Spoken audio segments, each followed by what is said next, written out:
एक समय की बात है, एक नगर में एक साहूकारनी रहा करती थी। उसके 7 लड़के थे। एक दिन की बात है, साहूकारनी जंगल में मिट्टी लेने गई। मिट्टी में सेही के बच्चे सो रहे थे। जैसे ही उसने कुदाल से मिट्टी निकालने की कोशिश की, उससे सेही के बच्चे मर गए। कुदाल को खून से सना हुआ देखकर साहूकारनी को बहुत दुख हुआ और वह बिना मिट्टी लिए ही वापस घर आ गई। उधर जब सेही ने अपने बच्चों को मरा हुआ देखा तो वह बहुत दुखी हुई और विलाप करने लगी। रोते हुए उसने दुराशीष दी, जिसने भी मेरे बच्चों को मारा है उसे भी इसी प्रकार का कष्ट होना चाहिए। इसके बाद सेही के श्राप से सेठानी के 7 लड़के एक ही साल में मर गए।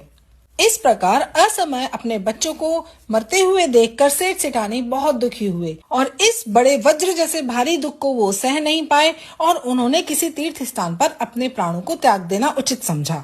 और यह सोचकर वे अपने घर को छोड़कर पैदल ही किसी तीर्थ स्थान की तरफ निकल पड़े। भूखे प्यासे चलते चलते वे गंगा घाट तक पहुँच गए। वहाँ जाकर वे मूर्छित हो गए और घाट पर गिर पड़े।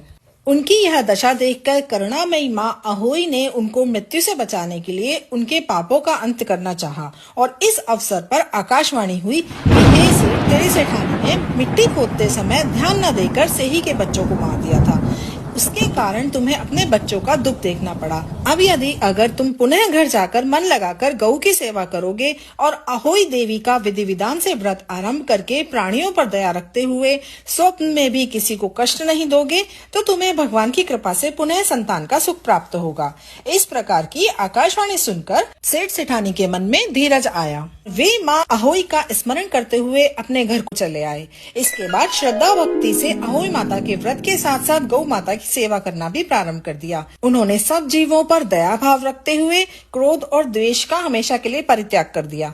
ऐसा करने से सेठ सेठानी पुनः 7 पुत्र वाले होकर अगणित पुत्रों सहित संसार में अनेक प्रकार के सुख भोगते हुए स्वर्ग को चले गए। ये अहोई माता, जैसे आपने उसके अक्षम्य अपराध को क्षमा करके पुनः संतान का सुख प्रदान किया, वैसे ही हम सभी के सारे अपराध क्षमा करना और हमारे संतान की रक्षा करना।